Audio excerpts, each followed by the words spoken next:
All right, everyone. It's been a long time, but welcome back to Know Gimmicks. Your boy JT here after a long hiatus of being a horrible adult all throughout the past month, hanging out with friends at Circuit of the Americas doing NASCAR things, hanging out with the wife, and trying to keep my dogs from murdering each other. So, quick shout out to our boy Chris Roach. Hey, brother, thanks for jumping in. It was a pleasure having you on. Wish I could have been there to tell you how wrong you are about things, but hey, sometimes it happens. And with me, as always, my tag team partner, my brother Brady. But I noticed we're not alone over there, big dog. Who we got hanging out over there? We got this is Tim. This is the father. So he's going to join us today. He watches Monday Night Raw and SmackDown religiously. All the PLEs, man, brought it back from whenever I was kids. So here we are. It's got him on board, and then we also got our faithful other best friend Phil Boo! hanging out with us. And his message today is, I don't know if you can see, but where the fuck is Roman? And we're going to actually talk about that in just a little while because, JT, you and I haven't actually got to really talk about Elimination Chamber. And I need to get your insight. And I know that you were off partying at the races. That's cool. With But food poisoning. there's a lot, yeah, with food poisoning. But there's a lot to unpack with that. I got to talk to Roach last week, but really, I need to get your perspective. And I kind of want to get Dad's perspective a little bit. Um, Shit just went sideways and totally changed the whole course of WrestleMania season. So, yeah, man, let's. I don't know. Do you want to talk about Raw and SmackDown first, or do you want to, dive into that and then start talking about the week, or Well, so what's that's the agenda? that's kind of a good thing, right?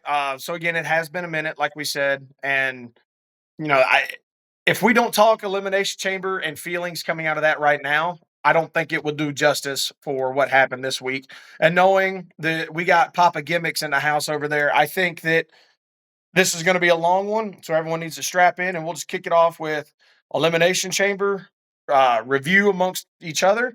Get some from Papa Gimmicks, and then we'll roll into our regular content. So I'll let you lead off because you had a phenomenal episode with Chris Roach. Y'all talked about everything that I would talk about, and I'm sure while I have some differing opinions, I don't. I'm still somewhat speechless. I just can't believe that we finally got what we wanted, but was one of the most unexpected things at the time of heel Cena. And I just don't. I don't know whether to cheer or boo. I don't. I am genuinely confused. I am more confused than Bruce Caitlyn Jenner is every Pride Month. I don't know what to do. So here's the deal: we've got this on the next John Cena towel. Fuck them kids. All right. that's what he's going to be pulling out. It's not going to be loyalty, hustle, respect. One last time, he turned around, man. And anyway, I think we're getting ahead of ourselves. There's a lot. There's a lot that went down on Elimination Chamber. Yeah, So I mean, to start off, the women's champion or the women's chamber match, we kind of finally got an idea of what Naomi did and who actually caused all that grief. oh yeah. Do you want to take this call? Because I think it's me, and I fucking called that months ago. Yeah. Um, it's really hard to talk about not knowing, but when Jade showed up and took Naomi out of the chamber match, that kind of set the bar for WrestleMania for me anyway. We kind of know where all that's going. So, and I think there's then another turn coming. I mean possibly, but here's the deal with that: you've already got Bianca and now Io Sky in the WrestleMania, women's main event. So are we going to wait till after WrestleMania to get another turn, or like what's I I do think again, we're we'll. playing ahead because we already know, but I mean, don't get so here it is. Here's the call I'm making. So Bianca's going to win at Mania. Um, and Jade's going to be there by her side. And then I think we're going to see some breadcrumbs. And what those crumbs have led to is Bianca believes in Jade's hype and knows that she would be the one that could dethrone her. So Bianca's been the mastermind behind this the entire time. Right? I because I I have think you're never. gonna say it. I think you're gonna say it. You're gonna see a heel turn. I think Jade's gonna align with Io Sky. Oh, okay. That's another hot take. The only reason I don't see that is because I think there's still remnants of damage control, but I do think there is a turn regardless. I wouldn't have put that on, but I think that based off of mixing, blurring the lines of the gimmicks, kayfabe, I still don't think Jade Cargill has what it takes to make a match happen on her own at WWE's caliber, and that's why they'll keep her with Bianca. And like we've seen over the past few weeks, and Tim, I don't know if you've watched or listened to what I've said. The these matches, they're starting to figure out formulas of who works well together. And I don't know that Io Sky has the ability to work with Jade or vice versa. Like when we went to Raw in Dallas and we had that banger of a match with Bailey and Nia, I don't know who that is for Jade because she's never done anything besides be with Bianca. Well, and then when she first came out, was it last year? I mean, we could see the ring rust and just the AEW stink on her. So, I don't know. Yeah, I mean, I kind of agree with the whole aligning with Io Sky. That definitely threw another curve. That would And I mean, come on, man. Could you imagine Bianca and Io just tearing it down, and then Jade come out and just totally screw Bianca at WrestleMania? Like that's not something that they isn't. would put butts in seats. I can't deny that. Yeah, I don't know. I think there's a lot that they could do as long as the Tom and Triple H gives it, the proper push. Right. So I was kind of bummed during the Elimination Chamber that we didn't get the Alexa Bliss win. I was ready. I was ready for that. Uh, I'm glad that Liv Morgan didn't go over uh, because I think her time for the women's championship is done. I do think that she's really improved over the last year, totally. Um, but I don't see what they're going to do with Alexa going forward if they don't do Wyatt Six because Wyatt Six has been MIA. So what are we doing? And she again, I know, kind of jumping ahead. She wasn't on SmackDown again Friday. Mhm. So are they going to make her miss another Mania, or what's going on with that? All right. Well, so this goes back to what I've said on here before. Alexa doesn't need the title, but the title needs Alexa. But I think that based off how they've brought her back and the teases with the Wyatt Six, she's a wild card. She could go anywhere, do anything. And getting the chance to watch another Io Sky match or seeing what I think the end of the Judgment Day is coming at WrestleMania and letting Liv and Raquel do their piece with that is why they did that. So if you take it, first of all, here we go again. I'm going to get called out for it. I know it. I still don't like Naomi. They did the right thing by getting her gone right out the rip. If you need Liv and Raquel to do Judgment Day fall apart, there you go. Then you needed Alexa to bring the Wyatt Six back in and get them some kind of popularity because they're not going to have it on their own anymore. To your point, they've been gone. When they were there, the Uncle Howdy had like one or two matches at total. So I don't know what happened. So there's four of your competitors right off the rip. Then Bianca won it, so we know where she's going. So they made the right choices along the way to move a storyline. I don't. To me, the SmackDown Women's Champion or the WWE Women's Champion, that that title does not carry the prestige that the Women's World Heavyweight does. And I think they know that. And so they can move storyline, but that's almost going to be the workhorse title in my mind because you have the crown, which is the World Heavyweight Championship. And we see that with Rhea. We saw it with fighting against Liv and how she did it dirty and had that heel factor on it. But what significant has happened other than Tiffany Stratton and now Charlotte Flair? Because whether anyone wants to admit it or not, because Charlotte is so good and she is probably the best woman in the business doing it right now. Well, historically, based off data, that title needs Charlotte Flair. It needs Charlotte Flair for a very small amount of time. Correct. I think, yes. Don't disagree. I think that anytime we talk about Charlotte, it doesn't matter if she's been gone 2 months, 2 years. The very second Charlotte shows back up, she's immediately back in the title picture. Whenever we were watching Royal Rumble, we knew the very second Charlotte walked out, she was the winner. If it's good enough for Brock Lesnar, if it's good enough for Roman Reigns, it's good enough for Charlotte Flair. Well, again, let her win at WrestleMania, but carry it for a short amount of time. And then it's time to start building new generations, new future women's champions. I think they're, if you look, like even with Jade coming back, Tiffy getting a chance, and then if you watch like your names like Lyra Valkyria and the lot of them, I mean even old what's her name from Damage Control for the women's intercontinental title. You talk Dakota? Yeah, Dakota. Like they're building. And I think I take that with a grain of salt, because if we just start shoving new people at it, that's how we'll lose that interest. Whereas now there is that step system to prove. You now have that building block, and I think that's been proven with the Intercontinental title time and time again, and we've taken it for granted. A great Intercontinental champion doesn't always make a great heavyweight champion. The Miz. You put that belt on him, and he does the Lord's work. But WrestleMania 27 was a disaster. Yeah, no, I agree. But let's talk about this.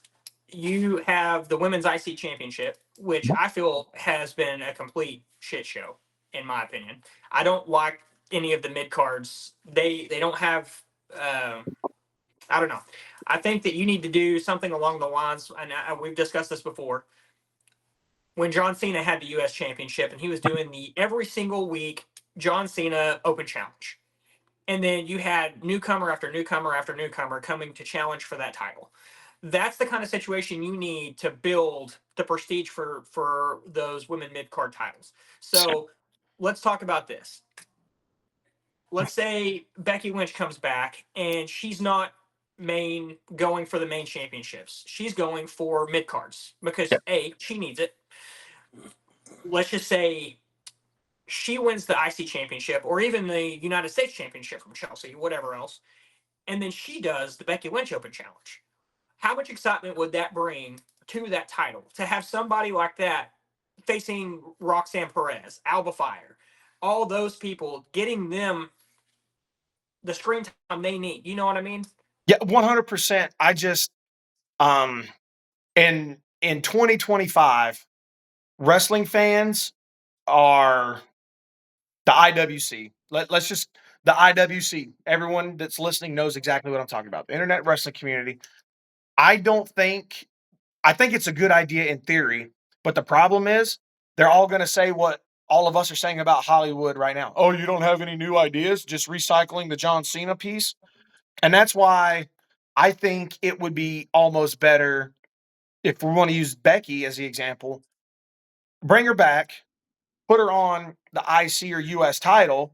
And again, even if it's for a month or the quarter to stretch from big pay-per-view PLE to PLE, and then have her lose it. But then she comes out and then she's like, well, let's go for the Grand Slam. And then she jumps ship during whatever weird transfer portal shit they have.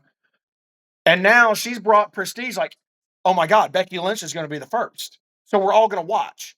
And then watch her fail. Yeah. Not forever. Because I think if anyone deserves it at this point, it's her.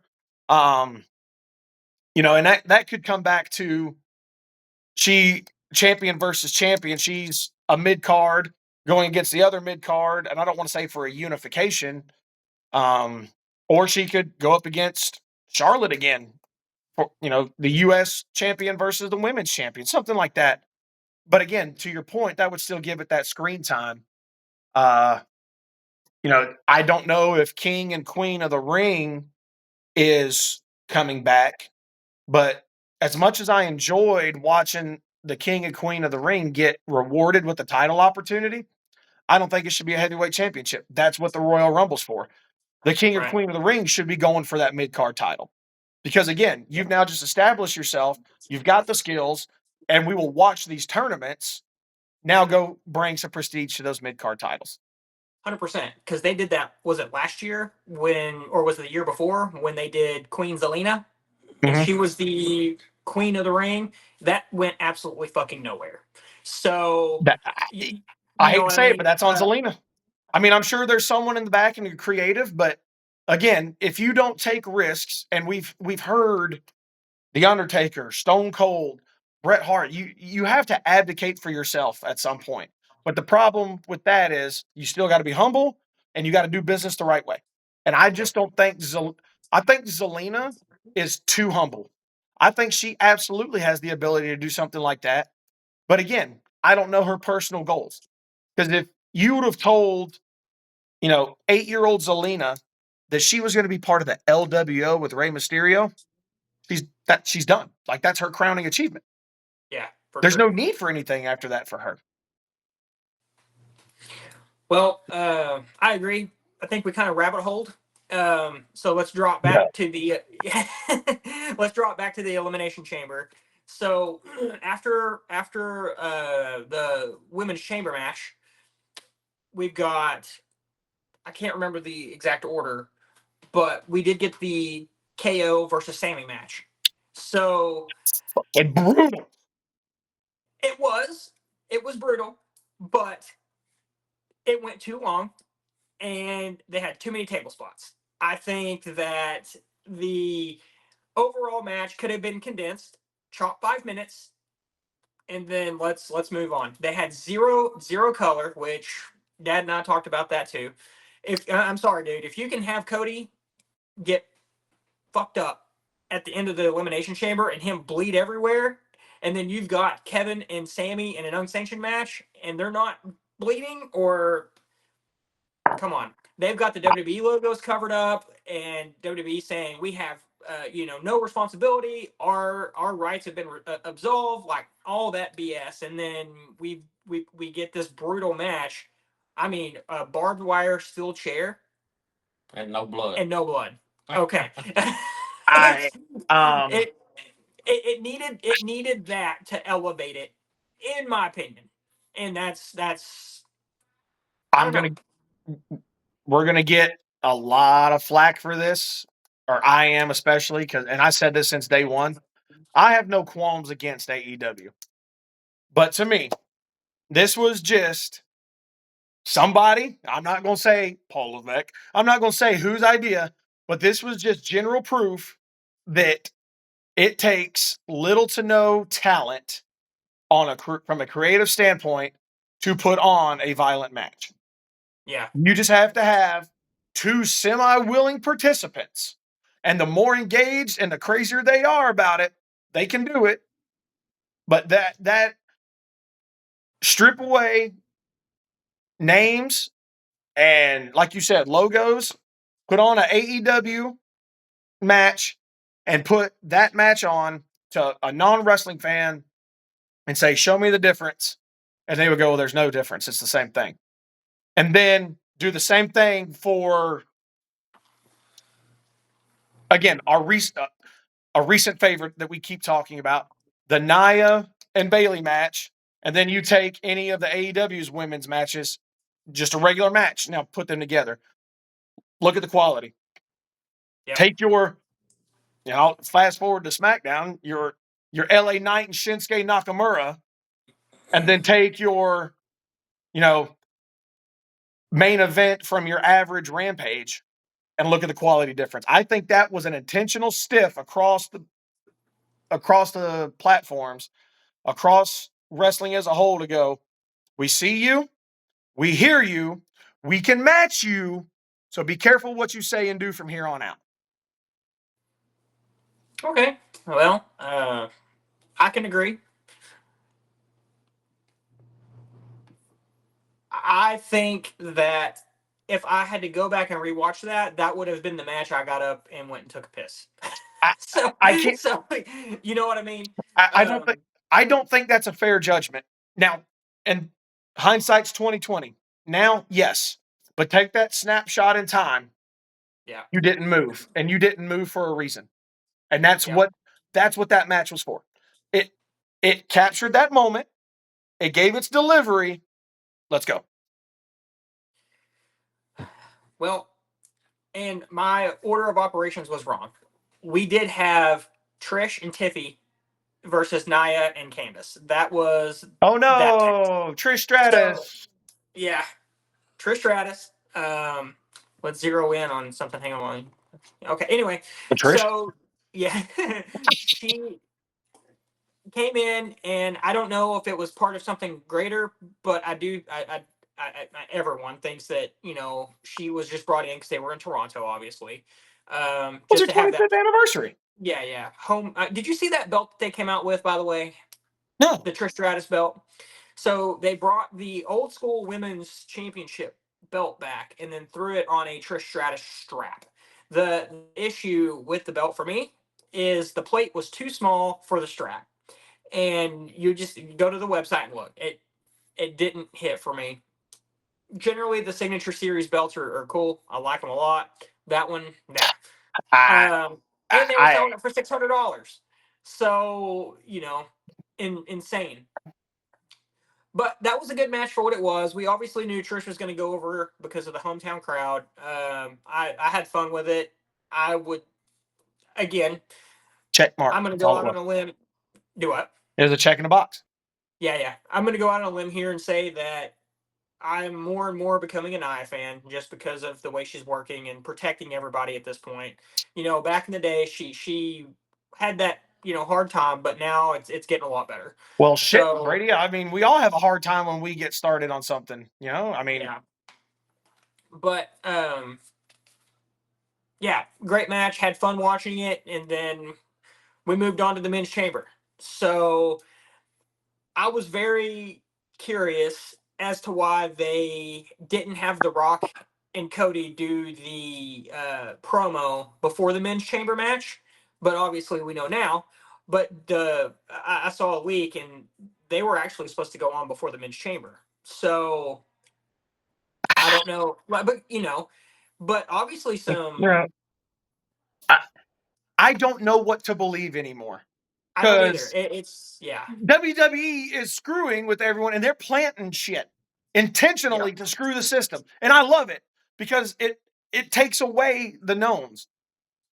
And for years, the collective amount of time the three of us have watched wrestling is in triple digits. For probably half of that, we've been able to go, I know what's about to happen, or have some semblance. They are taking that away from us.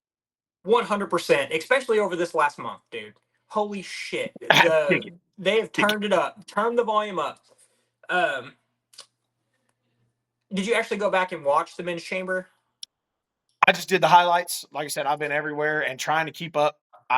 I saw a bunch of the highlights and it I don't think that chamber was necessarily one to be remembered. No one will remember the chamber. They will remember what happened after. I disagree. I think people will remember the chamber match But just CM Punk fight with a because. light? Yes, because CM Punk fought with the light.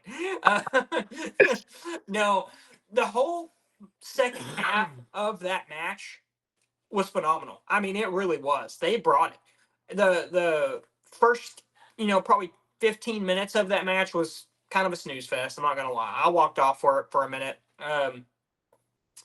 But the last, 10 to 15 minutes, that match was a banger. It really was.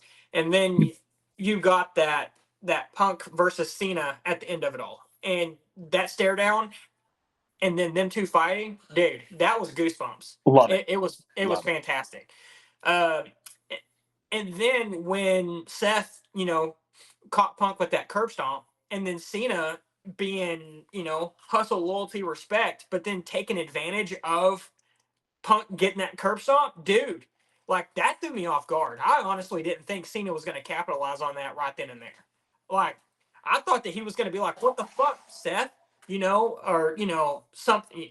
I, That's what he would have done in the past. I, But I don't know about that because that's a product of the match. That's like saying that Cena watched someone get thrown out of the Royal Rumble. Is like, no, let him come back in. No, hard yeah, I disagree. mean, maybe I don't know. I just didn't expect it out of Cena. I mean, he immediately, just as soon as he got the curb stomp, Yeah, it's ran mercy over and kill. pinned him. Like when Done. you hit a deer, if it's still alive, you shoot it, move on. Yeah. Mercy kill. Well, when that match was over, and then you got Cody walked out. This is So good. where it fucking hit, dude. You got Cody coming out, him and Cena hugging it out in the ring. Then you got The Rock. When Rock got there, And don't forget Travis Scott. Travis Scott, Jesus, mind you, lighting a fucking joint in the middle of the ring, laying against the turnbuckle, Smoke him if which you I got thought him. was wild. Huh? That's the Smoke second him if time you he's got done him. that shit. I know, but still, it's just insane. I never thought 10 years, 20 years ago, I'd be watching something on WWE, them smoking a joint in the middle of the ring. Just Hey, man. wild. But I do want to say one thing about Travis Scott.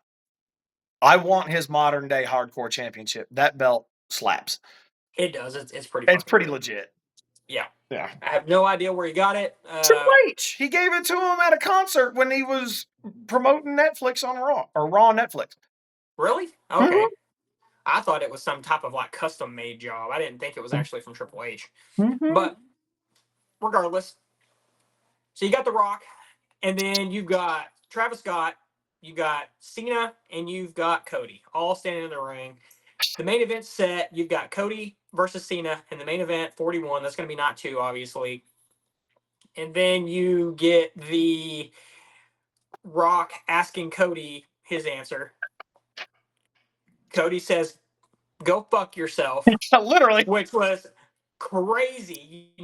That them just not delayed bleeping that out was, and that was on Peacock, dude. It wasn't even on Netflix. So anyway, regardless, and then you got Cena with the heel turn, and the I crowd is love like it. shocked, like Oh, Undertaker losing the streak at WrestleMania yeah. 30, shocked. And So the stream reactions. I love the WWE's doing this. That yeah, one dude has to be around our age with a stupid neck beard. He's like, no, like yeah. tears of joy watching that. You've got so many TikTok videos out there where you have grown men crying I love it. about John Cena turning heel. Like, wife laying in bed thinking he's talking about or thinking about other girls. He's like, "Why did John Cena turn?" That kind of shit. It's fantastic. I mean, that heel turn is what was supposed to happen when Stone Cold aligned with Vince. Yes, That 100%. that is Triple H looked and said, "Oh, I can do that better." And Vince is just at home like, "Blah, blah, blah, blah. Give me that hair, woman." Blah, blah, blah, blah. Yeah, yeah, yeah. Okay. Got him. Yep. So yeah. All Really, right. bro? We didn't even make it 30 minutes and I already fucked you all up. Good shit. Good shit. But yeah, They beat the fuck out of Cody, man. yeah, I mean, Travis Scott didn't hit him. Have you been paying attention to that online? yes, He slapped the dog shit out my man. I know, man. And they're saying that honestly, might have actually ruptured an eardrum because he hit him so hard, which is fucking wild. I I mean, so again, here's how this is JT's view of the world. This is what I legitimately think happened. They're backstage talking about how things are going to go. And Cody or The Rock or Cena's like, Travis Scott ain't done nothing. He showed up, but let's let him get some. Let's Travis, you're gonna get on this. And he's like, yeah, what do I do? And again, I'm not assuming nothing about Travis Scott. I don't know him. Hey, good on him. He's doing his piece. But I imagine the conversation went like this. Hey man, we want you to get in here. So when Cody's down, hit him. Or Cody's like, yeah, when I'm down, give me a hit. And he's like, how do I do that? And they're like, just send it. Just knock the shit out of him. Or yeah, just fucking wail on me, bro. And homeboy sent it. He did exactly what they wanted him to do. Yeah. And now they're like, yikes. Yeah. And then a part of me's like, maybe he did rupture an eardrum. Or maybe Cody gets to the back and he's like, oh, you bastard. Wait a minute. Yo, tell them that I have CTE. Tell everyone that Travis Scott just fucked me up just to get it going. So but great. Because again, like, I don't know why, but it brought back memories of some younger days when people would run that mouth. And then it's like you or your friend get into a fight. And then you have that one nerd friend who did nothing to help you. And then just come out, just run away. Like, yeah. So it honestly, I love it. I love it so much. That concludes the Elimination Chamber, and then we turn around and go into Monday Night Raw, dude. And Monday Night Raw started off on fire. And Yeah.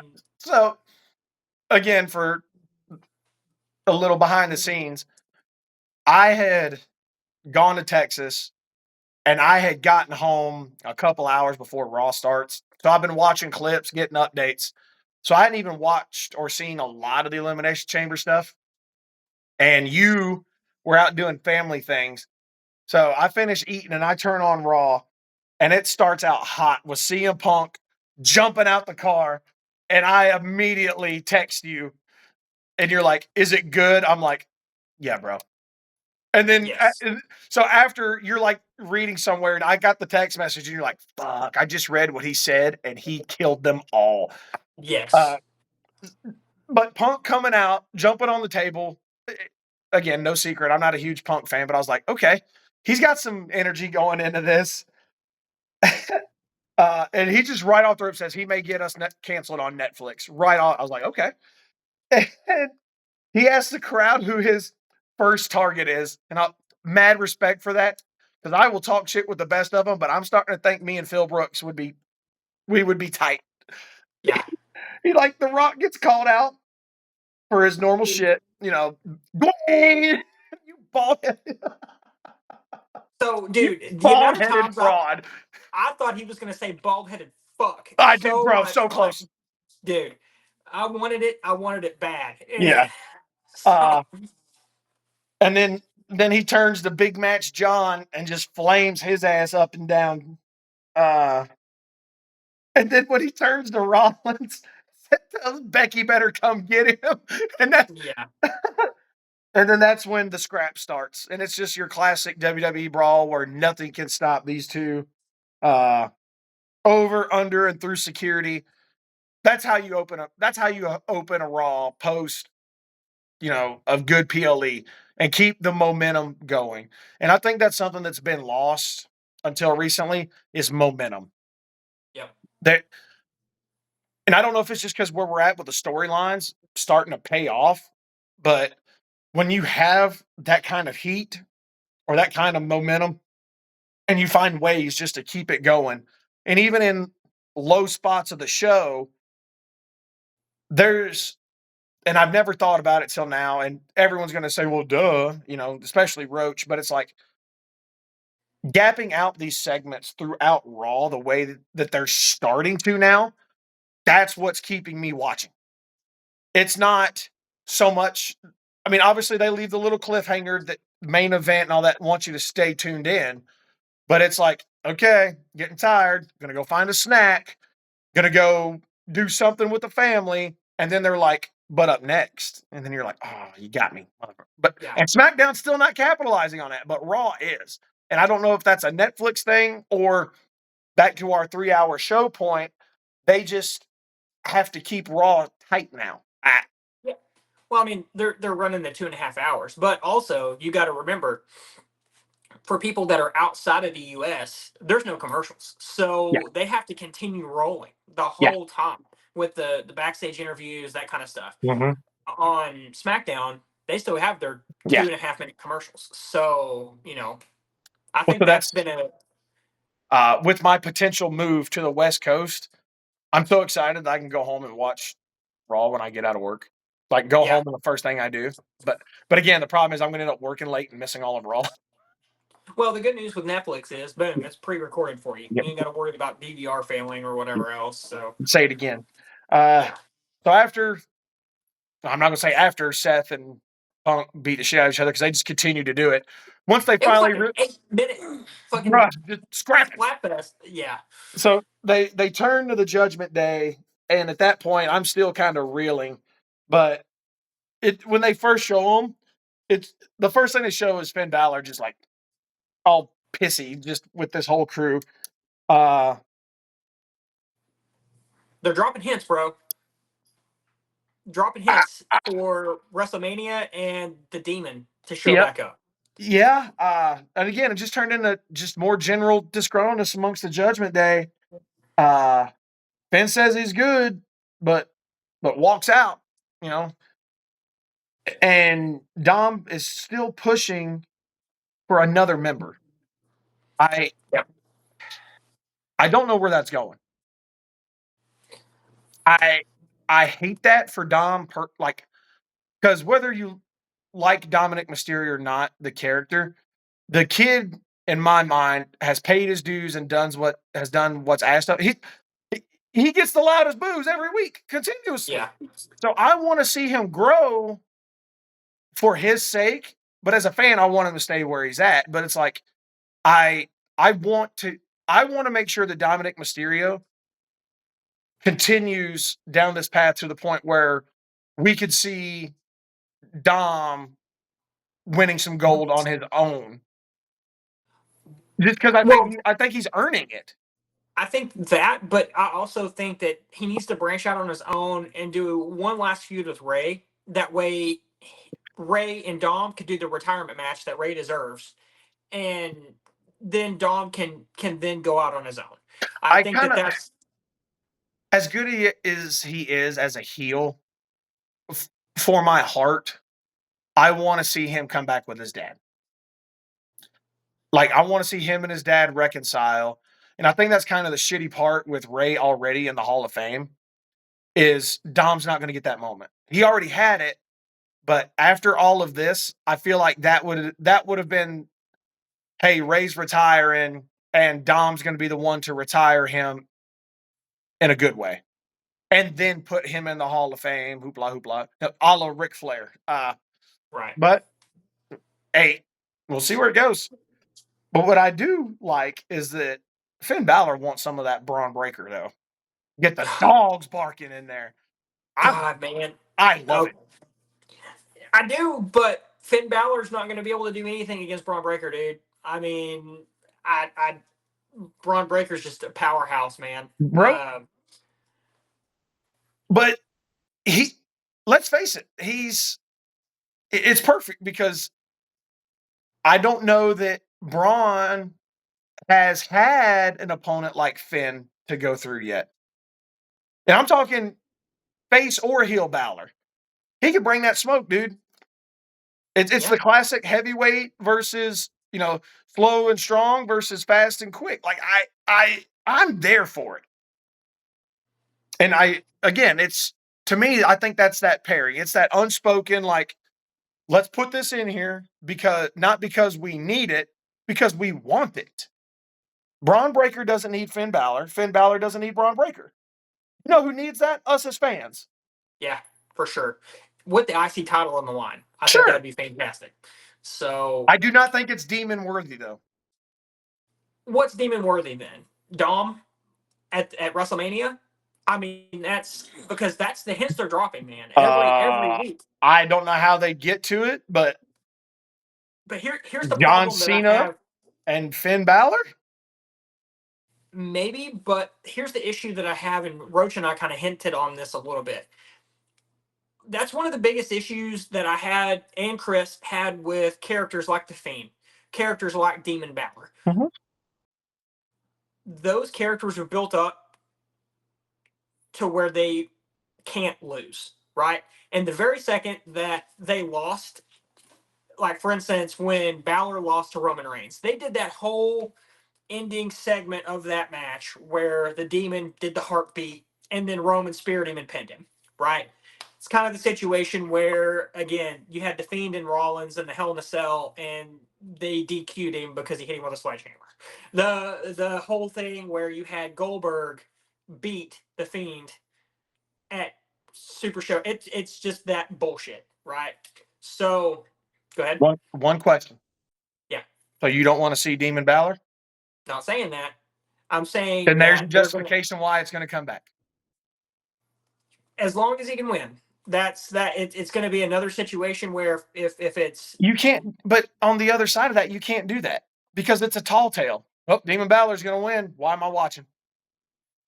to see Demon Balor, to see that character, that's the Because reason. here I'm telling you now, how many people has Demon Balor beaten? Fuck ton. I was at WrestleMania Who? 35.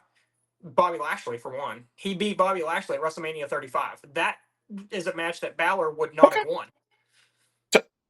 But let's talk about who the Demons lost to. Roman That's what Reigns. makes it important, right? It's easier for us to talk about when that big crazy character lost because it was so shocking versus who they beat because we expect them to win.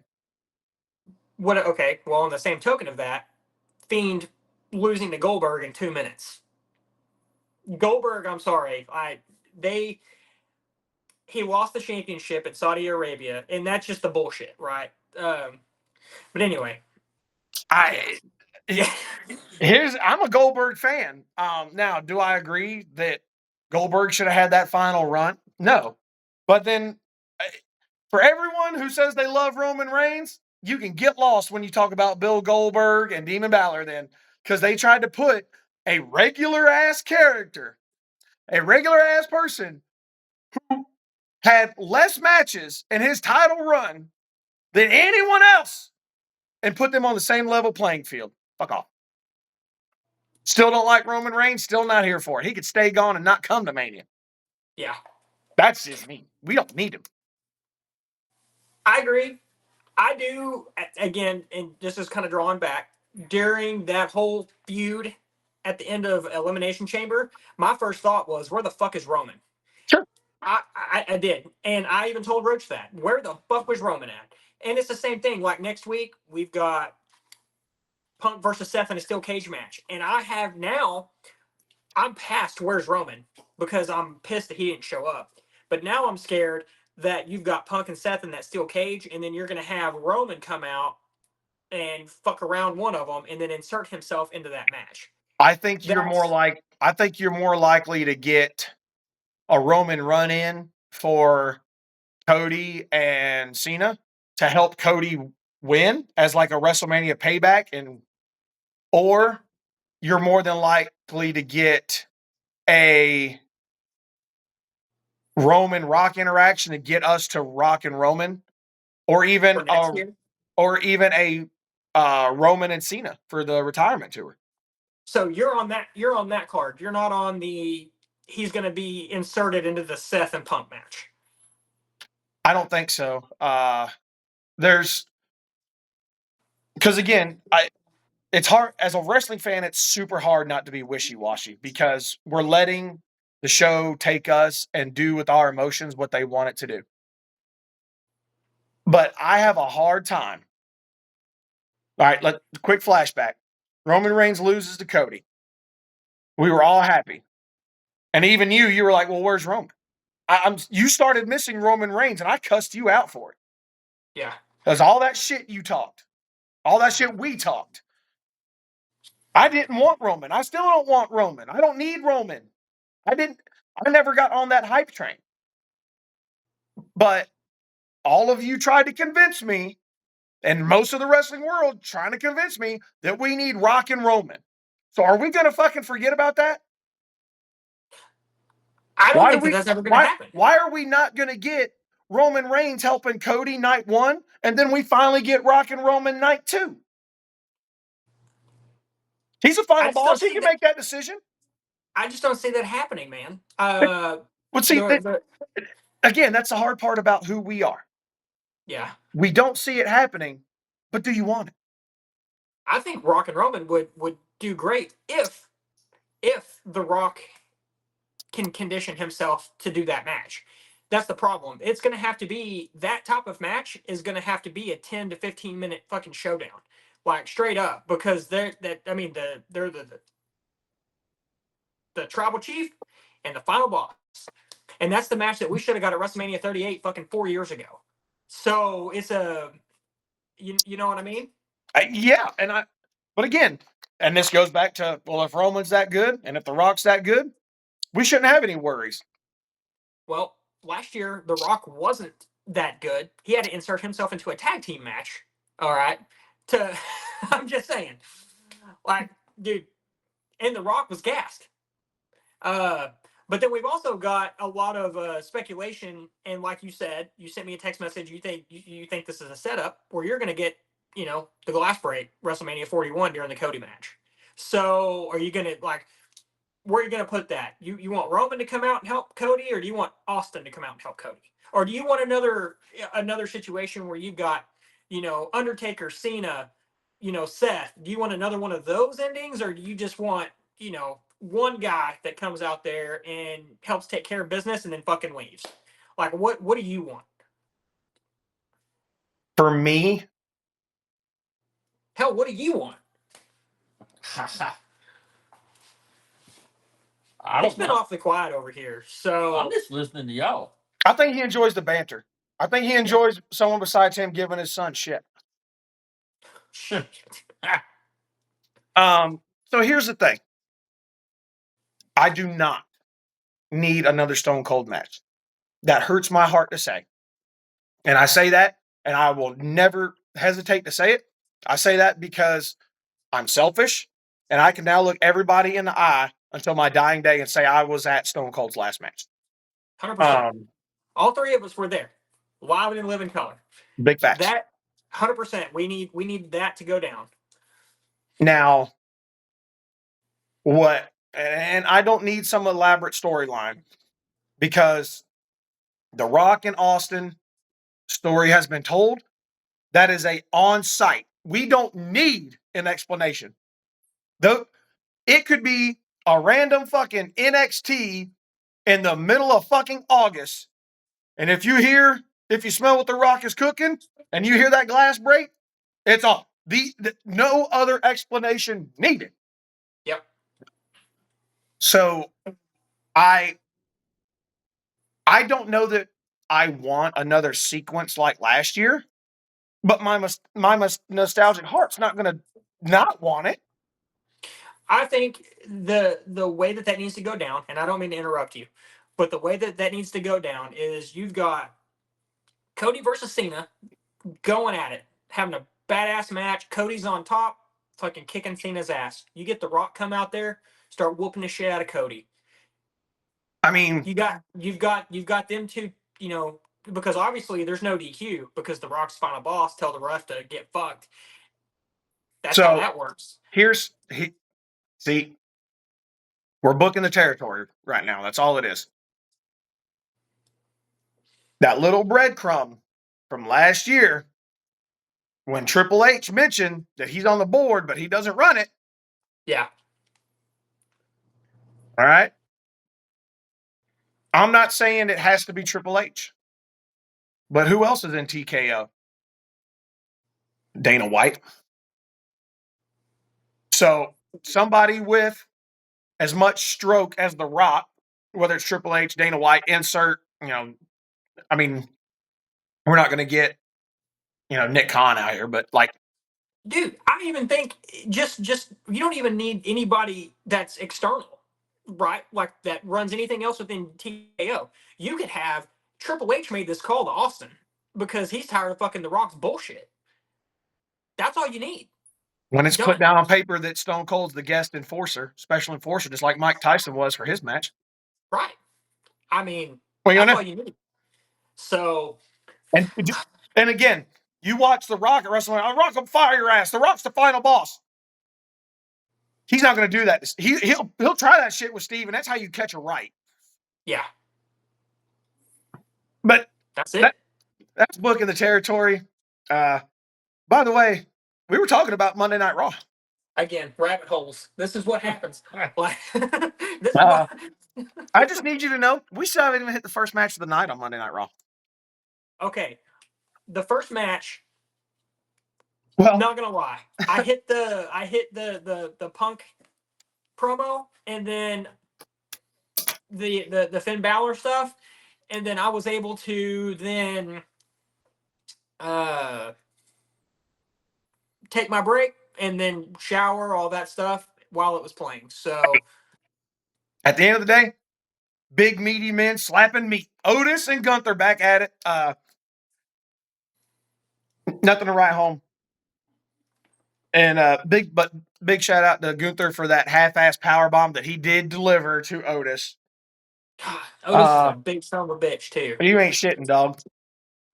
So Gunther wins, and then he tries to throw some extra beat down. He chokes up Otis. Main event, Jey Uso coming out. Did he do a 15-minute each session? No, he came out to make the save for Otis. Oh, okay. Again, they just scrap. But for some reason, A-Town Down Under shows up. But Jay whoops up on him, but Gunther sleeks back in and chokes out Jay. It's a build. I think it was something to keep Gunther's face on TV because I don't think they know what to do with him and Jay right now because we already have the match. I think that match just needs to happen and be Move done. on. Yeah. So that has the only thing is because that Jay is a Royal Rumble winner, out of sake of tradition, that needs to main event, period. I'm sorry, Cody and Rock. Now, if y'all want night 2, my mind is there's 2 Royal Rumble matches. The thing is to main event WrestleMania. And I think here's the they've done problem. Here's the problem. Oh, sure. Michael Cole will go out and say, we have 3 main events for the night. 3 main events. And that main event could be the curtain jerk, the mid-card, and the final match. Here's the problem that I see that. The problem is they're not going to put Jay and Gunther on last. Or, sorry, they're not going to put them on last, not 1 or not 2. You know why? Because it's fucking Jey Uso. That's the problem. Well, and Roach has even, commented on that. Jay is great with the crowd, super hot right now, and I think that everybody fucking loves him. But it's going to be a situation, the very second that he wins that belt, they're going to get that celebration, and then it's going to die. So they're not putting him on last. If anything, dude, I think Seth and Punk is a hotter story, and they're going to put them on last, even on top of that championship. That's just what's going to happen. So I think the World Heavyweight Championship is going to go on first. Maybe not 1, maybe not 2. Who knows? Regardless, whether what you're saying is right, wrong, gospel, or not, at the end of the day, when you win the Royal Rumble, you main event WrestleMania. There are 2 nights of WrestleMania. There are 2 Royal Rumble matches. Shit like that is how you start losing meaning. If they do not stop with that shit, the Royal Rumble will just become another match. So, and what I've noticed, they are now putting more emphasis for superstars to be at WrestleMania, period. Yeah. Regardless if it's a title match, we are now watching wrestlers fight to get to WrestleMania. And I love it. And I really do think if they don't nip this shit in the butt, in 5 years from now, the Royal Rumble isn't going to mean anything. So here's the deal with that, though. If you're a Royal Rumble winner as a woman, where does that put you? The main event of motherfucking WrestleMania. All right, but you've got the Royal Rumble for the men's. Sure. but then you also have the Elimination Chamber. So the Elimination Chamber, excuse me. Jerk that ass. What are you going to do with Cody and Cena, bro? I don't give a fuck. They didn't win the Royal Rumble. That's what it No, I means. get it. It, I get it. I it understand doesn't. The Royal Rumble doesn't mean you get a championship opportunity. The Royal Rumble means you main event WrestleMania. I know. Yeah, I agree. For a championship, obviously, that's how it's been. But I mean, they've done the same thing. Like, for instance, Seth Rollins and Lesnar opened the show at WrestleMania 35. and they're wrong. I But tell you, Becky, Charlotte, and Ronda closed out the show. So in that aspect, I mean, that was a Royal Rumble winner match. So yeah. Again, I'm not saying I don't want to see these other matches. It's not about that. And again, if the defense is, well, they have 3 main events, cool, then put the motherfucking Cody and Rock or Cody and Cena on second to last. My ass won a Royal Rumble. I'm main eventing motherfucking WrestleMania. My face on the picture, night 1 or 2, and I'm ending the motherfucking show. And you're damn right, every one of you slacks in the back better come and shake my motherfucking hand because I'm the main event on the card. And I'll even say that for KO and Stone Cold. Love them, mean it. Royal Rumble winner should main event night 1 and night 2 of WrestleMania. And if there is a failure of that to be the top story for that, that's not on the wrestlers. That is not on them. Yeah. Well, I don't know. I agree with you 100%. I don't see, man, Tiffany and Charlotte, I just don't see that as a main event. So I think Charlotte maybe, but I mean I get your point. And I guess you get to go to the car and go home early and beat the traffic, motherfucker. Yeah. Take your ass to bed, old man. Go to work next day. Yeah. I mean, I guess so. But historically though, that's the way it was. When you had one Royal Rumble. One. Mm-hmm. Now you've got two. It's really hard, in my opinion. It's really hard to. Did you fail math? Do what? Did you fail math in school? Did I fail math? Yeah. No. How many Royal Rumble matches I get what are there? you're saying. How many Royal Rumble matches are there? There's 2, and then there's How 2 many nights of WrestleMania are there? Well, there needs to be motherfucking 3. All right, well, fine. If you want to do a 3-night show, then fine. But damn, 2 equals 2. I don't care which way you split it. This ain't no fucking My wife's a math teacher. Baby, what's 1 plus 1?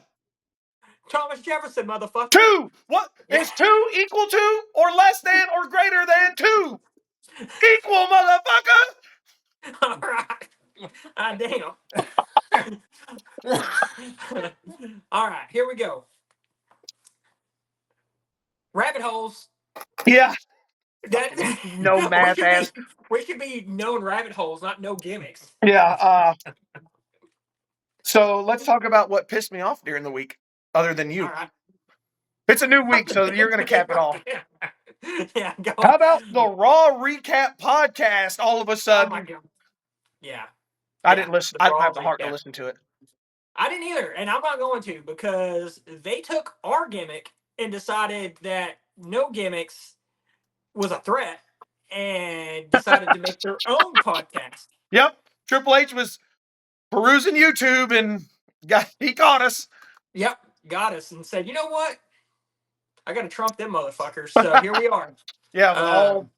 All 100 TikTok subscribers. By the way, thanks for those of you listening, coming over from TikTok. Hey, we appreciate every single one of you. That was a milestone. We hit it, and we hope to continue to grow. Yep. Look, I'm going to be honest with you. I'm going to burn through the rest of Raw. Stop me if you got a point, because we're already an hour in, and I'm off the rails. All right, let's go. All right. After they pissed me off with the Raw Recap podcast, we're going to get an AJ Styles interview, but Karrion Kross interrupts. Okay, whatever. Karrion Kross, weirdo, love him. I want to see him do something. But AJ calls out Logan Paul for next week, so yay. I think it'll be an okay match. Well, I so mean, he didn't call him out for this week. He called out that he's going to call him out next week. So there's a okay, mania. all right. There's a mania match right there. Oh, well, at least it's better than Punk and Logan. Say. But Logan can go Fuck jump himself. off the tree, jump off the damn bridge. I don't like Logan. Yeah. My man! Then we get Ivy versus Lyra for the Intercontinental title. I'll tell you, I thought that was a damn good match. That was the first Intercontinental title defense on Raw that kept my attention. Lots of good technical skills showed, exchanges. Lyra picks up the win. And then, again, fucking Punk and Rollins just on site getting it again. I love it. And that's where we get the Punk and Rollins in a steel cage for Monday night. Then my boy But they Ludwig. have not saved that for Mania. Brady, if you ride CM Punk any harder, he's going to get pregnant. Get off of him. Listen, I'm talking about the feud. Could they have not saved a steel cage match? Or, I mean, I know they just did the Hell in a Cell in October, but could they have not done some type of gimmick for this? Because, man, this has been an ongoing feud since he came back. But anyway, let's go. Real quick, booking the territory. Something's going to go awry, and we're still going to get Punk and Rollins at Mania. No, I get that. I'm talking about, though, what's the stakes? Anyway, let's move on. I don't know. Hair versus sobriety. Seth Rollins is going to lose his hair, and CM Punk's got to drink a beer on TV or smoke a joint with Scott. God damn. All right. So yeah, Ludwig says he took back what's his, the attention. I love it because that just says he doesn't give a shit about gold. He just wants the attention, and I think that's what a good heel does. And Penta comes down and goes to hit him, and Ludwig's just like all about it. So the little scrap happens, and Penta comes out on top. That's probably going to be a Mania match somehow, some way. Bianca shows up. She's confused. No shit, you're confused because you're the mastermind. Remember, I called that. So where are they going to go with the ladies tag team? The women's tag team belts. As of right now, unless something impressive happens, that's when I'm going to get a beer. Day, I think is more their time out. Yeah, it's Liv and Raquel as the women's champions right now. So are you going to? I think you're going to see Jade as a heel, but are you going to put Jade and Bianca back to go back to get their belts? I mean, what's Bianca going to do if she wins at Mania? I don't think she's going to win. I think Io Sky's going to keep the belt. Oh, man. Tim coming in with the hot takes. Yeah. And Bianca are going to either you're going to have a heel with Jade to align with Io, or you're going to have her align back with Bianca to go back to get the tag team belts. Well, so yeah, and get, I don't know. Yeah, I mean, I think the end state here for some time, probably leading up to SummerSlam, is going to be a Bianca versus Jade situation. Now, how we get there remains to be seen. But I 100% see it. If Bianca is not successful against Io Sky, I do see them coming back for the belts. But I don't know that it'll necessarily be against Raquel and Liv, because I do think the Judgment Day implosion is coming. And I think we'll, hopefully, for Raquel's sake, get to see her, because she was getting hot for a while on her own. Yeah. And I think now that she's back, gotten the ring rust off, I think she will have that potential again.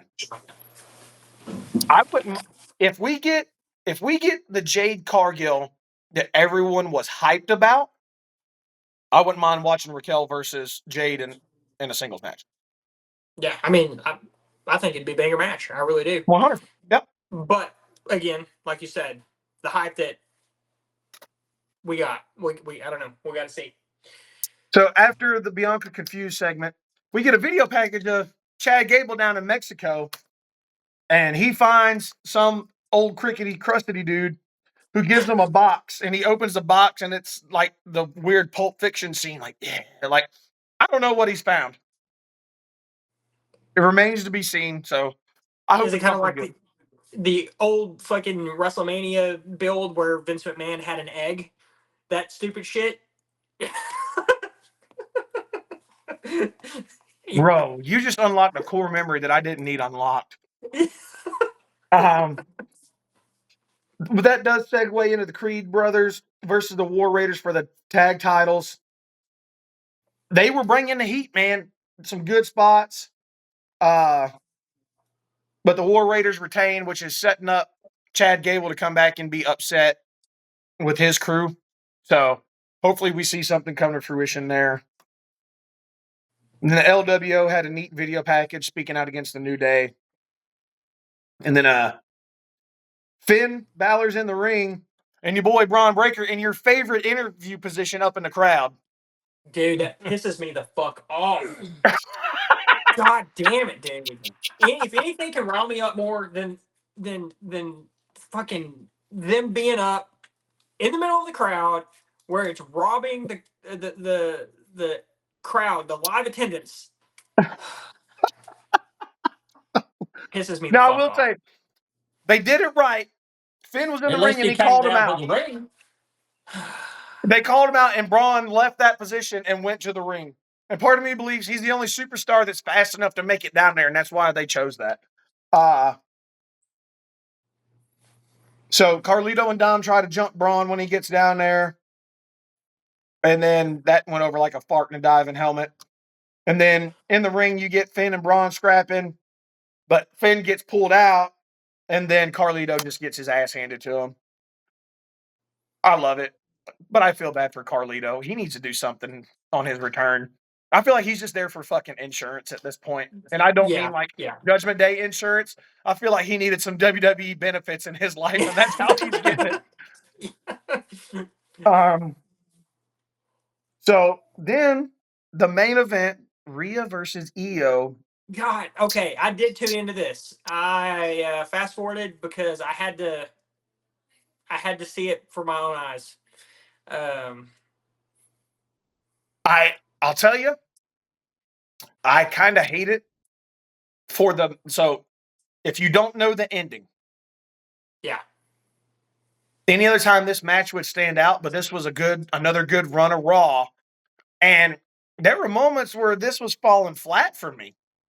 Now, knowing how it evolved, I never once have we seen Rhea Ripley get distracted until now, so I'm not a huge fan of that. But seeing how it panned out, wow. Well, here's the deal with that. When have I ever seen an altercation happen between the challenger or the champion and an outsider, and there not be a DQ? All right, that's a problem. That was a problem for me when I saw it. So I don't know. And the ref was there watching it happen. It wasn't because she was distracted or any of that stuff. So you got Bianca putting her hands on Rhea, and then Io capitalizing on it. But that immediately should have disqualified Io, 100%. So I mean, you and I were talking about that yesterday. So, So booking the territory again, what we're famous for. Infamous, whatever you want to say. I'd like to call out referee Jessica Carr. She was getting loud, and she was letting the women have it, let her know she was the authority. Yeah. Good for her. I've seen sprinkles and rumors that Jessica wants back an in-ring competition. Yep. If that is to be true, I would personally love to see that get called out and see not necessarily jump to main event status with Rhea, but see she get called out for it.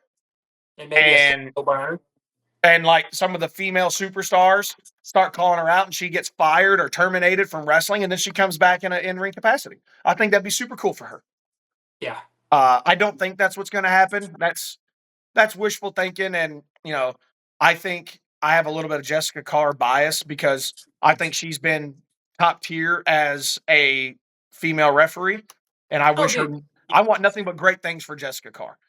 No, whenever AEW kind of jumped on the female ref with Aubrey or Audrey, is it Aubrey? Regardless, one of those two. I think that the issue with the female is she was, or like Aubrey is doing more to get attention for herself than it Sure. is for right.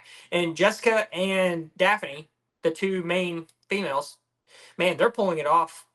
I never until I saw Jessica Carr and Daphne reffing, I didn't think that was going to work, but And it I'll tell you does. right now, we've talked about this on the show before.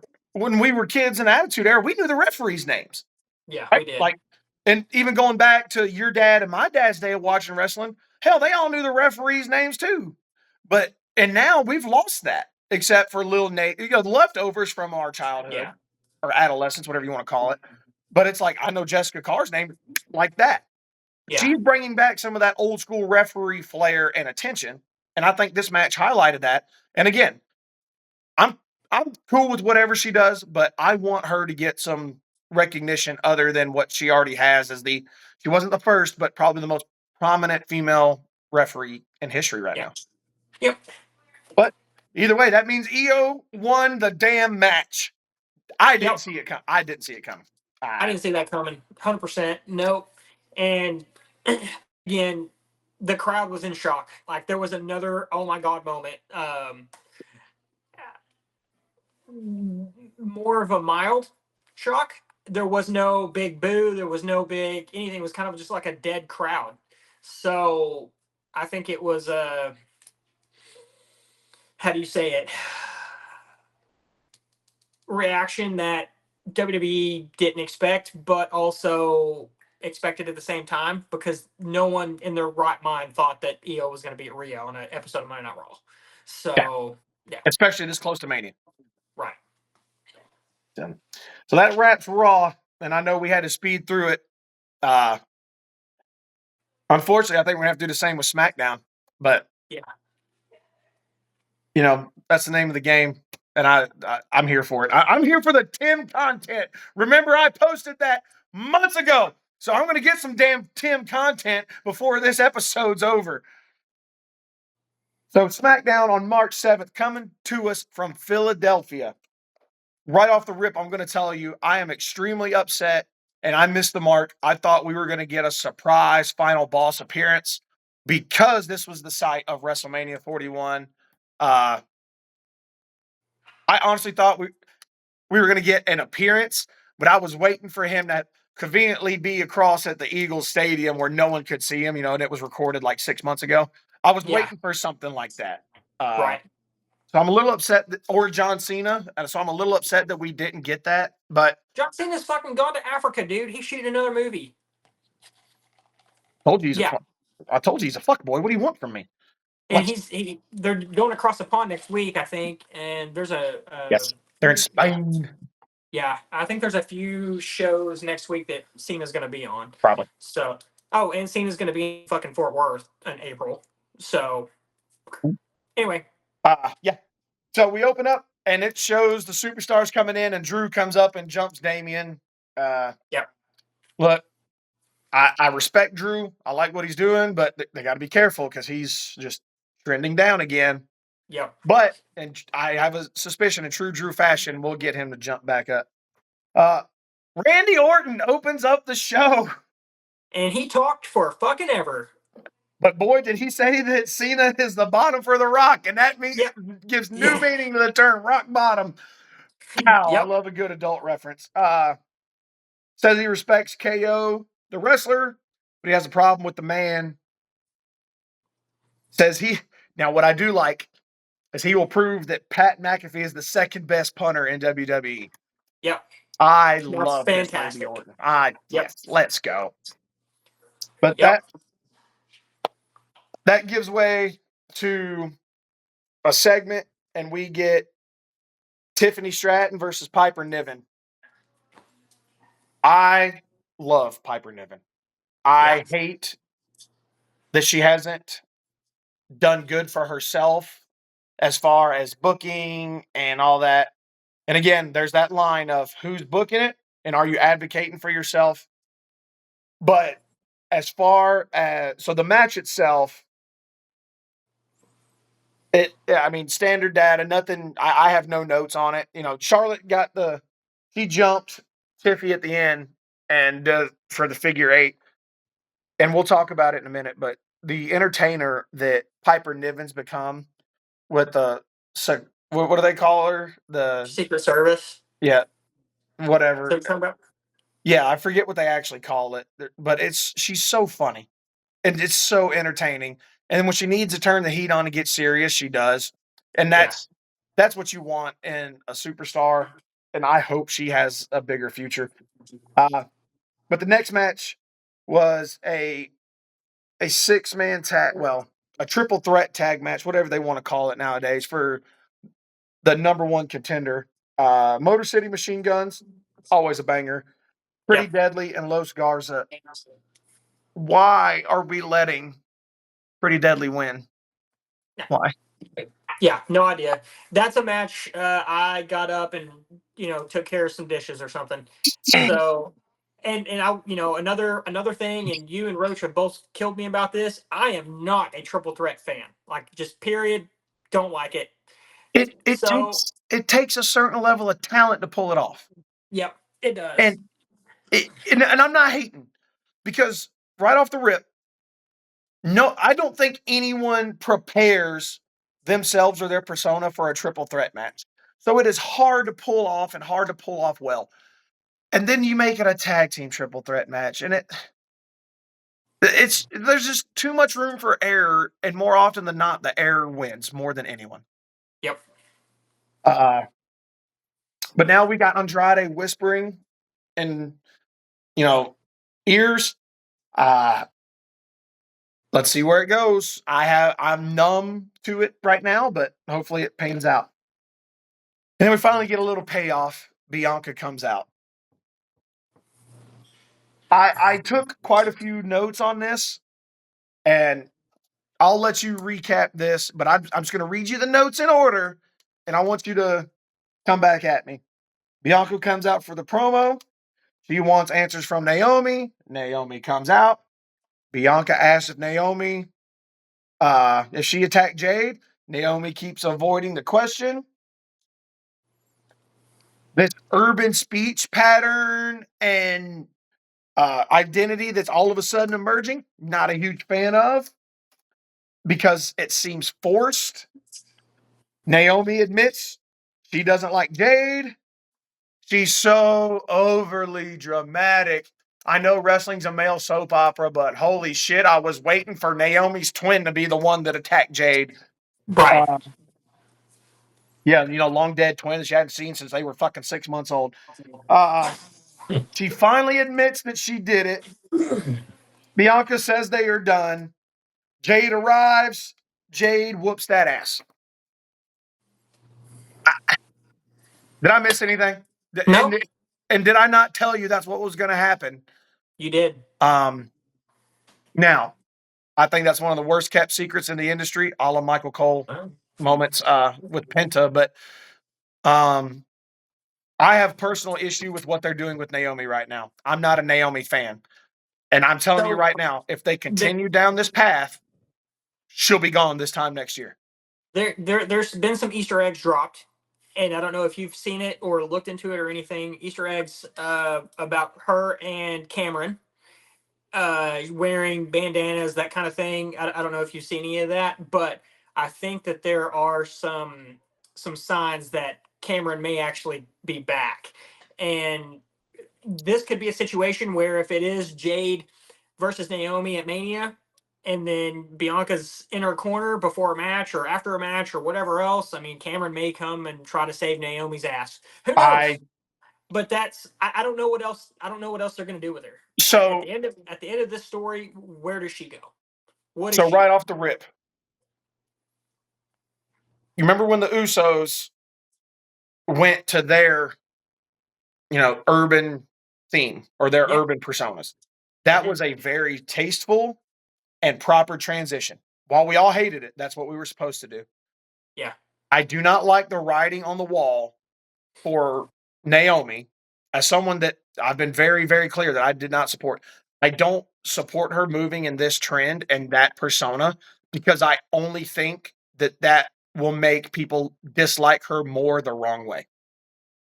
No, I, I feel it. as someone with a dumb accent who uses irregular speech patterns, double negatives, the word ain't, and has to do math with his fucking shoes off, I do not like the fact that her speech pattern, I don't like the words she's using, and I think it is a total removal from who she is, and I think it's not going to go well, and if they aren't careful, they're going to catch a lot of hate from the urban audience. Just throwing it out there. No, I'm with you. So now that Jade's whooped that ass, we got Braun versus Solo. Again, I say, and I'm here for it, big, meaty men slapping meat. Yeah. Is what it is. Let's let the violence commence. I thought it was a great match. Had me at the edge of the couch the whole time. I mean, yeah, it is what it is. But you know what? You know what a good match with any of the former new bloodline or whatever they're calling themselves are? You know what it's not complete without? A little bit of yeah. Yeah. Well, The boy yeah. Tama Tonga interrupts. Yeah. And and I'm quoting myself right here. Jacob comes out. More meat slapping, and I'm here for it. As a straight man, slap the meat. Let's go. I love watching Jacob Fatu give dudes like Braun Strowman and these yay violence. And sure, it can get old, but damn, a choke slam for Jacob from the top of the tech through the tables. Yep. To watch Jacob, like, and again, tastefully. So back to your point about the Fiend and Demon Balor, like, he takes it, but there's something about his recovery that is just believable enough to not make him an attraction. No, 100%. Dad was even talking about that last night. Like, come on, he takes the bump, but then I don't know. It kind of plays back to the old Umaga stuff. Like it just works. It just works. It's the delivery, man. It's not a he pops up and he's ready to go. It's the he like slumps and like, you know, almost like Terminator-esque. Yep. And it's great. Jacob Fatu, when him and Solo finally go at it, I'm there for it. Jacob should have been what Solo was for Roman the whole time. I just think that Solo was that, and he did it well. And I think it's important we acknowledge without Solo laying that groundwork for what an enforcer is, we wouldn't have such great reaction to Jacob Fatu. I mean, your dad's in the back, right? Like, Arn Anderson was called the enforcer for a reason. And that Arn had his own way of doing it. Like, Arn got his ass whooped, let's face it. But Arn would come back, like, if you jumped Arn, you better have 8 eyes in the back head because he's coming back with a baseball bat and he's going to whoop your ass. You know, so to see that evolution, and I will go ahead and I will tell you right now, I think Jacob Fatu is what is the modern day Arn Anderson and the enforcer aspect. That's what you want. And without Solo bringing that build back up to it, I don't know that we'd have it. We might, but it may not be as. But look at, and even then, right? Look at the growth that's given Solo, the strong, silent type, and now he comes out as the ringleader, the new ringleader, and then Jacob did the same thing, but now he's just more violent, and he wears shoes. Yeah, and he wears shoes. Yeah. No. All right, so that gives way to Chelsea Green versus Mi Chen in a street fight for the U.S. Championship. To bring back your point about Piper, she's called Chelsea's Secret Service. So she came out there with her glasses all Secret fucked up. Hervis, yeah. Oh my Yeah. god, and the crooked glasses, like, It was oh, fan-fucking-tastic. I was giggling so hard, and Chelsea's like, Yeah. "No, you got it," Yeah. and selling it, man, Yep. selling the shit out of it. Piper Niven is who I would go drinking with, straight up. So, fun fact, Dad over here does not like Chelsea Green. I I'm not a think huge fan Chelsea of her. I think Chelsea Green is fantastic. The way her character, it's a comic relief. It's something that, So she's growing on me. yeah. I like where they were at with her with straight comedy, and now she's growing into her own. If that, with or without a championship, that growth continues to happen, I'm here for it. And again, my little nostalgic heart, big shout out to her for the Cactus Jack Yes. cosplay. I hope, and again, right? I don't know if you've ever had the chance to talk to Mick Foley, but what a great dude, like a great human being. No. Yeah, straight up. I've met And the guy. so He's for fantastic. someone in 2025 to throw back and acknowledge him like that, phenomenal. And I think that's where Chelsea Green, I think that's where she gets a little respect from me, or most of the respect I have for her comes from, because she's still a fan. Yep. And it's not a forced thing. You just see it every now and again. Well, and I was also talking to Dad. He didn't know that Chelsea and Penta had that Oh my bang God. match on the underground. Absolute So banger. yeah, it's fucking awesome. You actually need to go back and watch it. It was Uh, great. But then for Chelsea to pull off the coast to coast, that was fucking cool. Yeah. Yeah, like what what women are gonna do that? Yeah, I don't know. It was fantastic. And, the match for me personally was a miss. I don't think we needed it, but they, It was the, fun. the match, like, there was no reason to make a Philadelphia street fight match for the U.S. Championship, right? To kind of the point we were talking about with these mid card titles, I don't think that's not going to help that title grow. No, and it could have just been a shoot match, honestly, without a title involved. It Yeah, really could but have. And like I said, it was just a fun match to yes. get the crowd re-engaged. So when I say That's the match was a miss, I'm talking about from the U.S. title right. standpoint. The match itself, perfect, loved it. But Yep. I think they could have had that match with or without the title. The title took a back seat, which is the danger of something like that. Yeah. But what But then was interesting is that you Alba got Alba Fire, Fire. yeah, Yep. Showed up to be a part of Chelsea Green because yeah, she gave her the old salute at the end of the match. So do we have a new member? sure. Yeah. Well, I'm is for it. this so again to Papa Gimmicks over there? Is this the start of the Chelsea Green presidency or whatever she's wanting to call it? Are they collecting gold? Are they going to be the ones to go for the tag titles now? Make a small Yeah. female faction because we have that ability now? They could call it the Chelsea Green cabinet or the Chelsea Green administration. What I mean, it would be Yeah. fun I regardless mean, to literally watch it just all. call them the administration. Yeah. Yeah. So again, there's lots of opportunity there, and we've never had, we had Damage Control and these other like female factions that have slowly fizzled out. I don't know if that's something they want to push, but I would be there for it to watch the administration versus Damage Control or something like that. Yep. So we finally get Cody to the ring to discuss Elimination Chamber. Hell of a shiner on his eye. Yeah, and the only thing to note, to be honest, was the whole end of it. The promo was fine. It was just a typical Cody promo, Sure. in my opinion. But when he yells, you want some, come get some. That's John Cena's line. Fucking Yeah. loved it. Yeah, I and mean, that was. Cody's mic skills are underrated. Yep. And the reason, and they're great, but the problem with Cody Rhodes is we expect greatness when he grabs a microphone. And I worry for his future with that because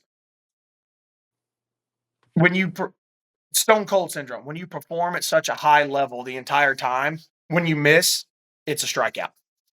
Well, and we've talked about this before, and I can't remember if it was also of your opinion, but I think Cody is a better chaser. So I'm ready for him to. I don't know that he's going to drop the title at Mania. I think he will, but I think that him getting back to that was more entertaining, or will be more entertaining for me than what we've got going Yeah, with him now. I just So the problem with assessing someone as a better chaser, mhm. especially now, is well, how do you let them chase again? Well, and that's the whole situation that we brought back up. Like there's so many different ways to skin this cat, man. There really is.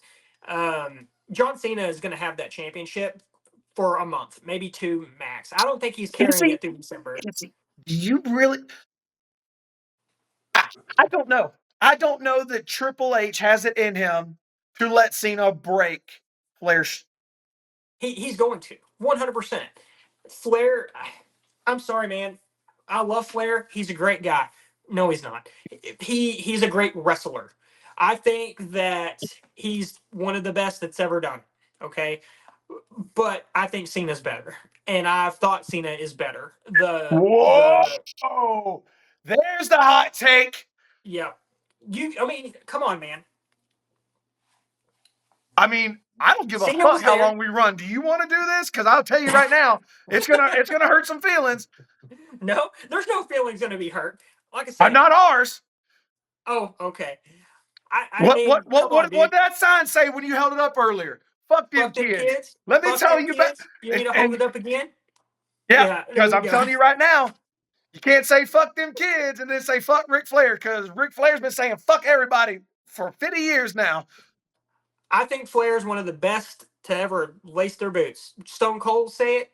I'll say it. Great. But at the end of the day, I do think John Cena earns it. I think that he deserves that accolade.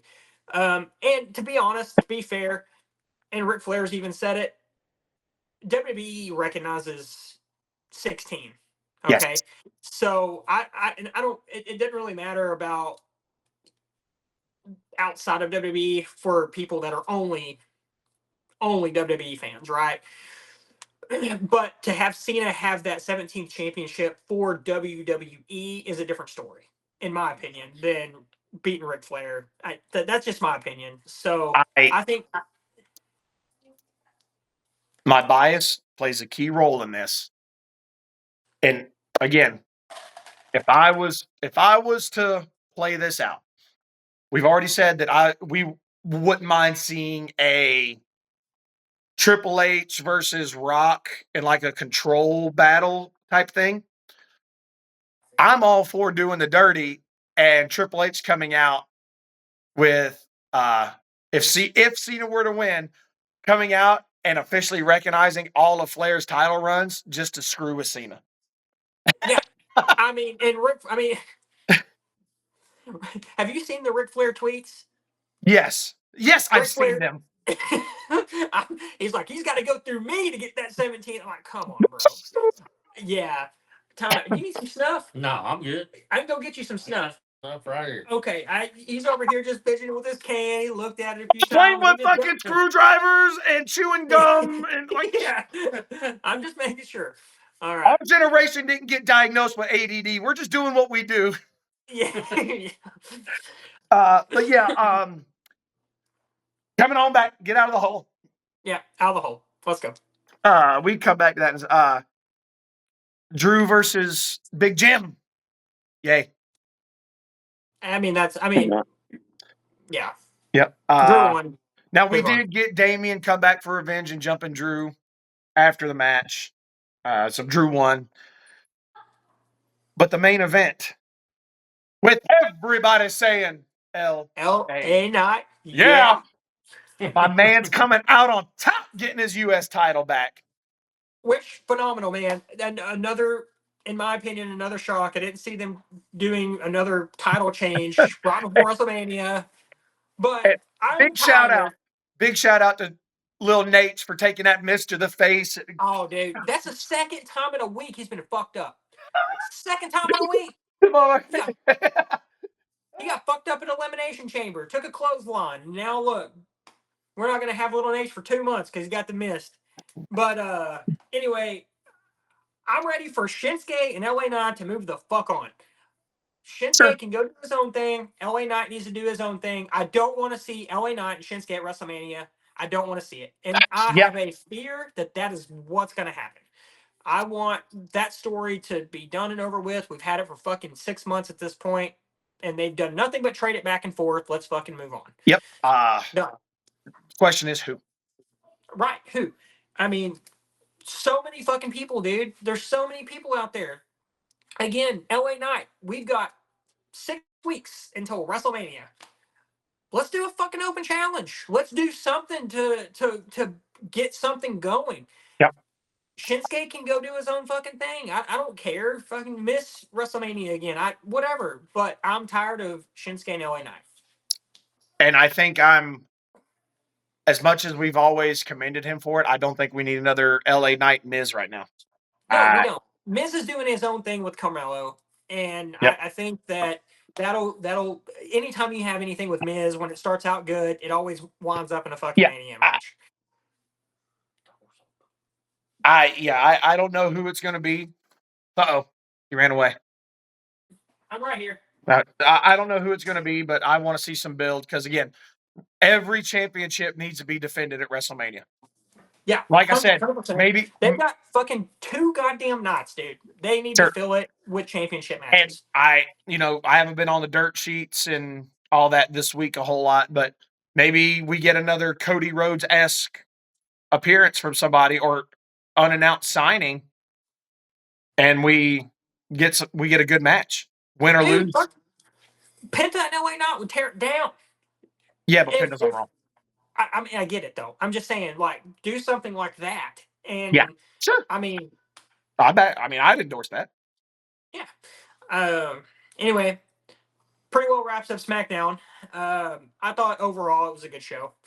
A few snoozers, but other than that, good show. And here's the situation that we're in right now. It's kind of the same thing that happened to us last year.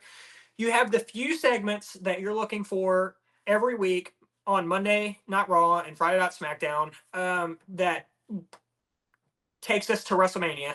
Like last year, I was in the boat where I could not miss the opening segment, and I could not miss 9 o'clock segment, and I could not miss the main event.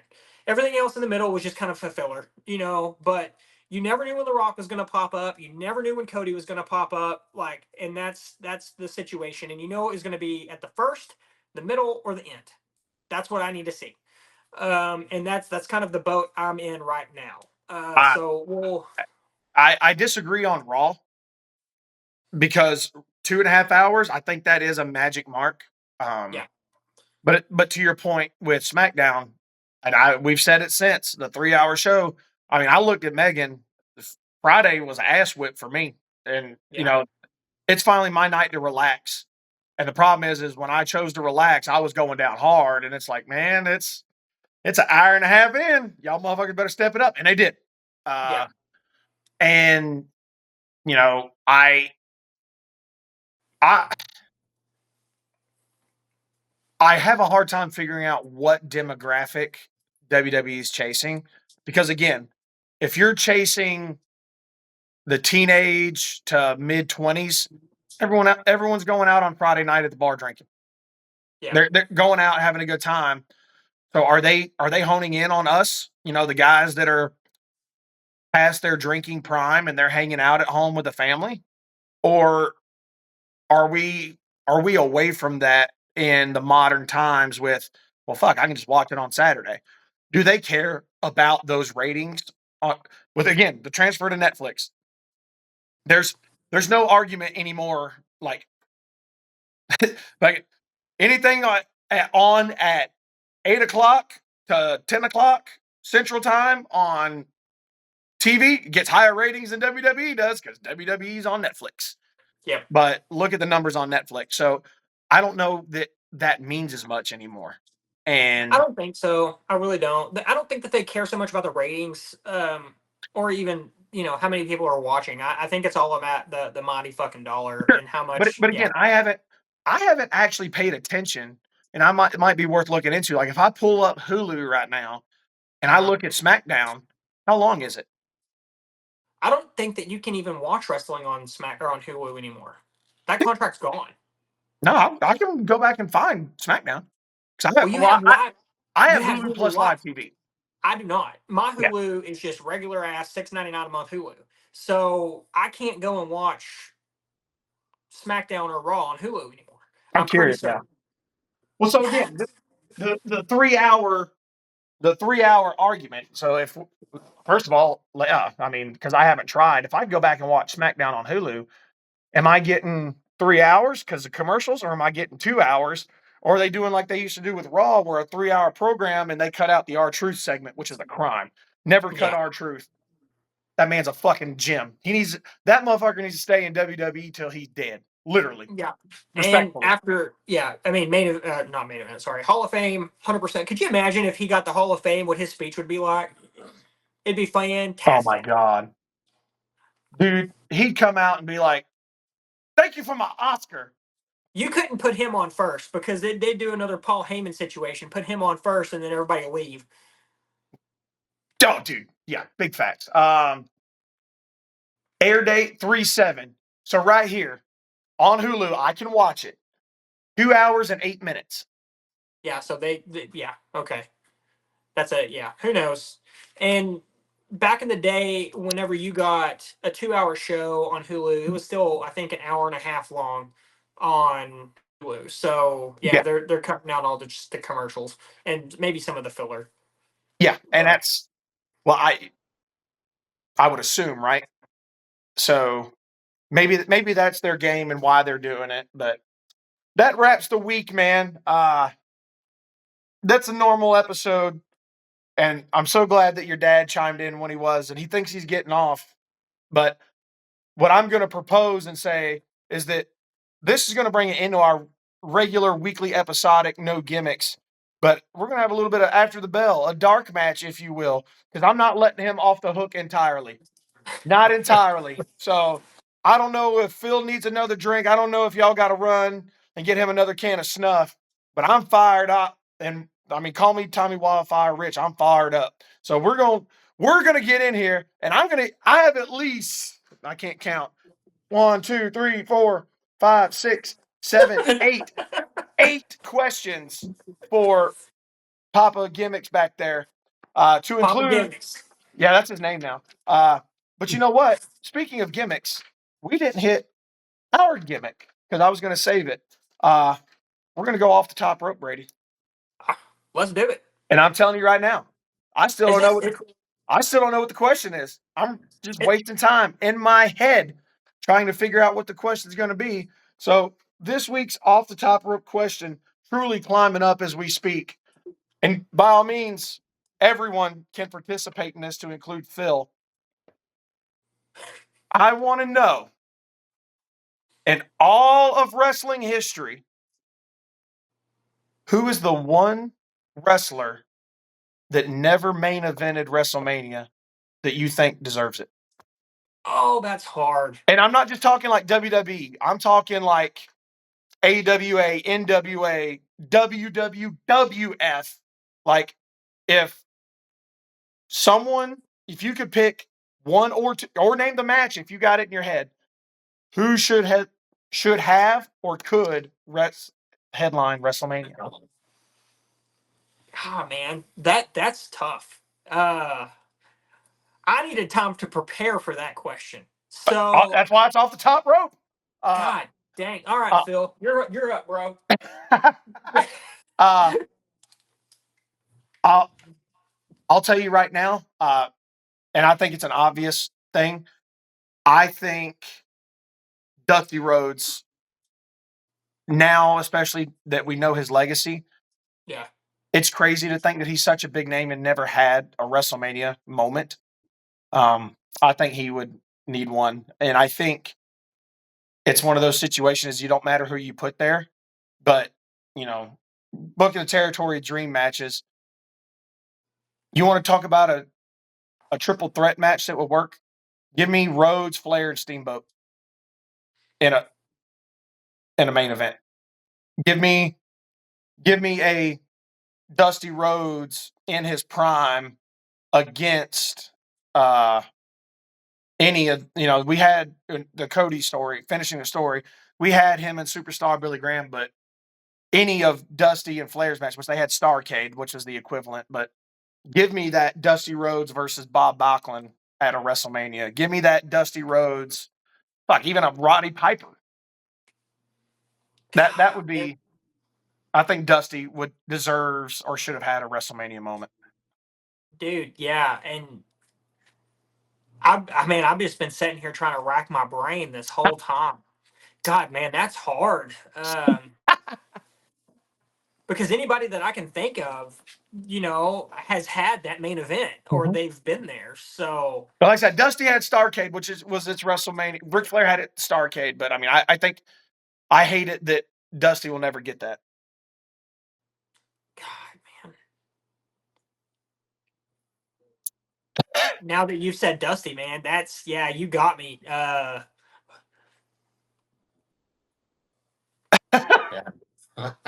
don't know. There's been so I mean, many over the years. Yeah, that's the thing is a lot of, in my opinion, a lot of the guys who have main evented over the 41 years for WrestleMania, like they got it, that truly deserved it. So that's God, man. well, and that's part of it, right? Like for part of, and keep thinking while I'm rambling, but No, yeah, we lost the WWE network, which I thought was phenomenal because part of one of my favorite things to do is and a little peek behind the curtain for folks, I don't live near my parents or my family. So at most I see my dad 3 to 4 times a year and somewhere between a 4-day to week span. So when I had WWE network, I could go home and I could watch the same wrestling matches that my dad and his grandfather watched. I could right. have that moment and that piece of his childhood nostalgia come back and shared with me. And we've lost that now. And so I think when you mention Starrcade, the modern day wrestling fan, they automatically think of NXT. Sure, they know about Dusty and they've heard about Dusty and they might have saw some of it, but they don't realize what a big deal Starrcade was. It was the WrestleMania opponent. So when you look at them and say, "Oh yeah, Ric Flair and Dusty Rhodes at Starrcade," they're like, "Okay," but then you say Undertaker and Shawn Michaels at WrestleMania, Rock and Yeah. Austin, Roman Reigns and Undertaker, Roman Reigns and Cody Rhodes, Rock and Hogan. It just doesn't have that same. I think this question, it got me. I'm not gonna lie, because man, Well, let's face it. The last time, usually I'm saying some off the wall shit that's going to get us canceled. no, yeah, I mean, this was a great question. And it's truly stumped me because, man, the minute you said Dusty, I was like, God, man, okay. Honestly, that probably would have been my pick if I would have been able to sit and think for 10 minutes. Like, I don't know. All right. I don't know. Go ahead. So off the top rope. Oh no, he missed. He's climbing back up. What is your way too early in their career future WrestleMania moment superstar? I.e., who on the roster? Evolve, NXT, and all that. Who's going to have a WrestleMania moment before their career's over that hasn't had one? Okay. Uh, let's see. Man or woman, doesn't matter. Doesn't matter.